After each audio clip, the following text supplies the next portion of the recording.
Hello, dear listeners. Here is Andre Branco, and you are on the channel Souls Like. Today I bring you a story that will mess with your emotions. Get ready for a narrative that speaks directly to the heart. The phrase risk of miscarriage fell like a knife in Marina's chest. She had been carrying her dreamed son for 4 months, the result of 3 years of frustrated attempts, tears, and hopes that never seemed to be accomplished. Finally, when the miracle arrived, everything collapsed on a cruel morning. Acute pain in the belly and bloodstains in bed. Startled, Sergio did not think twice and called the ambulance. The doctors were fast and categorical. It is urgent to hospitalize. Each minute tells to save this pregnancy, warned the doctor, a serene but firm woman. Marina, her eyes full of tears, could only think of the life that trembled inside her. Come on, Sergio, please.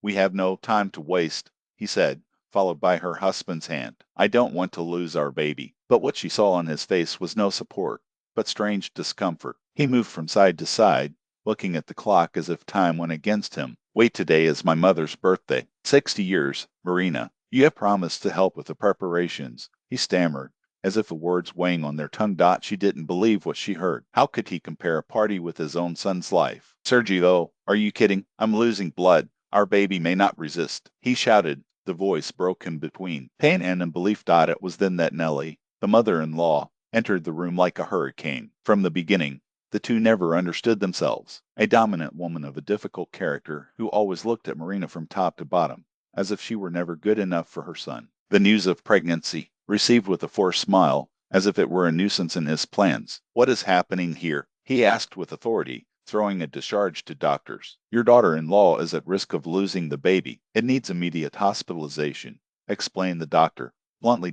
Nellie's face writhed with anger. Hospitalization. Today is my birthday. 60 years are not anything. The guests arrive at night, and without Marina, nothing will be ready. She spoke as if her grandson's life was an unimportant detail. Marina was looking at her mother-in-law, stunned. Did a celebration worth more than your child's future? Nellie, we're talking about her grandson's life, tried to argue the doctor, but the answer was a gesture of contempt. In my day, no one went to hospital for that. I just lie with their legs up and that's it. Marina turned to Sergio, seeking a sign that he would defend her, but he just lowered his head, as he always did when his mother imposed his will. Sergio says something, she pleaded, her trembling voice. He raised his eyes, full of guilt. Maybe we guessed the hospital for tomorrow. You know how my mother expected for today, he murmured, as if those words wouldn't give like a betrayal. Marina felt the world collapse. Did you go crazy? He whispered, the vision turning between physical pain and the pain of being abandoned just when he needed it most. Nellie,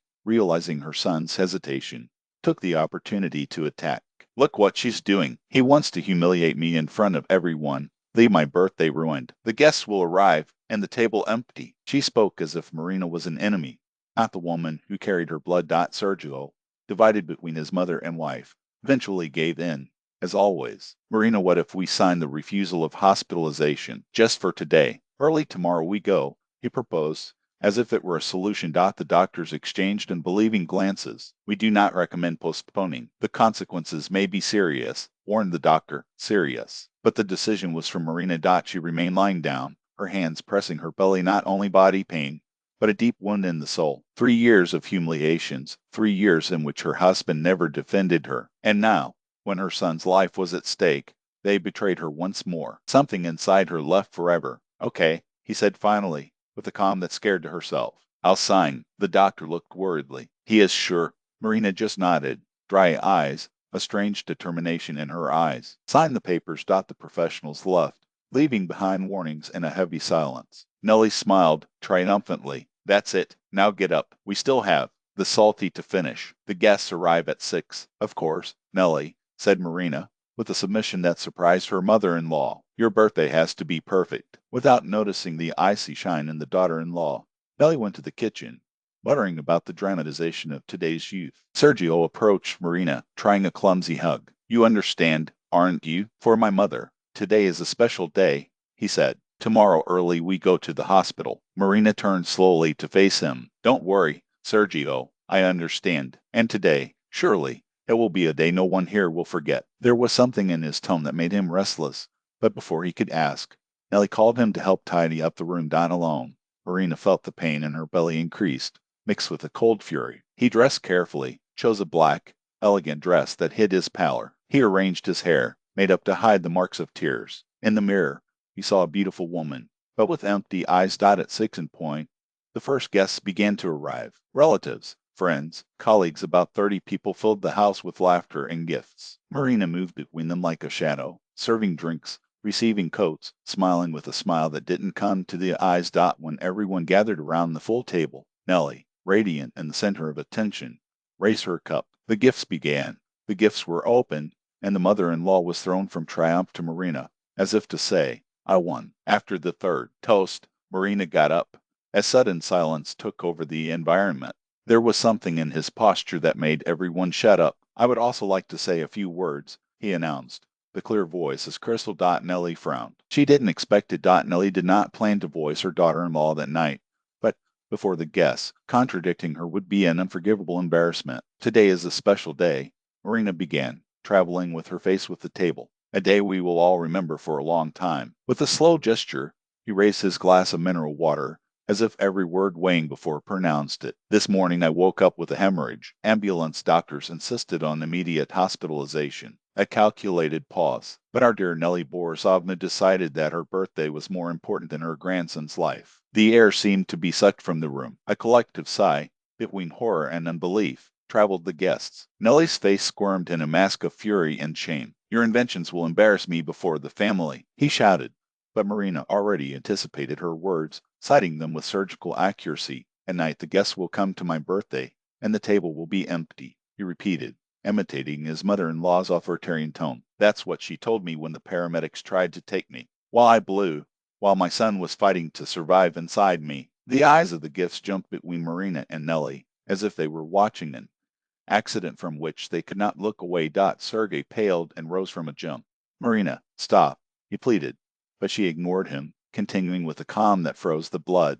And my husband, instead of defending me, instead of protecting our son, he demanded that I sign a refusal to hospitalization because Mom's birthday was a priority. Silence was now so dense that you could hear Nellie's panting breath. And do you know what I did? Marina took another break, savoring the moment. I signed. I spent all day preparing this magnificent table because I decided that this birthday would indeed be unforgettable. Nellie exploded. You set it all up? Want to humiliate me in front of my guests? He shouted, but Marina just put the glass on the table with a dry crack. Then, with deliberately slow movements, he unbuttoned the first buttons of the black dress. On the white screen of the clothes, dark spots of fresh blood revealed themselves, as a change accusation. No, Nellie Borisovna, it was you who arranged. Her eyes found her husband's. You and your child. He turned to leave, but his legs trembled. Now, if you go excuse me, I'll call a taxi to maternity. I don't want to disturb the party anymore. The chaos erupted. Several women, including the cousin of Sergey, a nurse by profession, ran to support Marina. No taxi. We need an ambulance, ordered the cousin, helping her sit down. Sergey's aunt, a respected matriarch, advanced on Nellie with a look that cut as a blade. What did you do, Nellie? His voice was low, but each syllable carried the weight of a verdict. How could you put a celebration above the life of a baby? The birthday was ruined. While some cared for the emergency, others helped lie down, and several guests already said goodbye to the hurry, throwing disapproving glances at the hostess. Nellie remained paralyzed, pride and anger petrifying her in place. The ambulance arrived quickly. The same paramedics that had been rejected in the morning looked at Sergey and Nellie with a mixture of censorship and pity, but acted with professionalism. Marina was placed on the stretcher, pale, but with her eyes open, as if she recorded every detail of that outcome. When he was taken out, a coexistence murmured loudly enough for everyone to hear. What a shame. They sacrificed a son for a birthday. The phrase echoed as a curse. This dinner, in fact, became unforgettable, but not by the brightness that it had imagined. In motherhood, the exams confirmed the worst. The delay had drastically reduced the chances of saving pregnancy. Marina spent 3 days between hope and despair, balanced on the tightrope of a pregnancy that had no future. On the 4th day, he lost the baby. When the doctor gave her the news, she didn't cry. The tears had dried up the moment he signed that roll, betraying herself and her son who could not protect. Sergey arrived destroyed, pleading forgiveness, swearing that everything would change. But Marina looked through him, as if she were already a stranger. Go away, was all you said. A week later, he was discharged. He didn't come home. With a small suitcase, only documents and the essentials, took a taxi straight to the airport. The rest would buy wherever it was to stop. Money was not lacking. It was his secret economies. guarded as a feeling that one day he would need to escape. Her destination was Kaliningrad, where a school friend welcomed her. Sergei sent a short message. Don't look for me. I'll ask for divorce. The following months were mourning and reconstruction. Her friend helped her rent an apartment and get a work at a design studio or profession before the wedding. Little by little, Marina recovered not only independence, but respect for herself.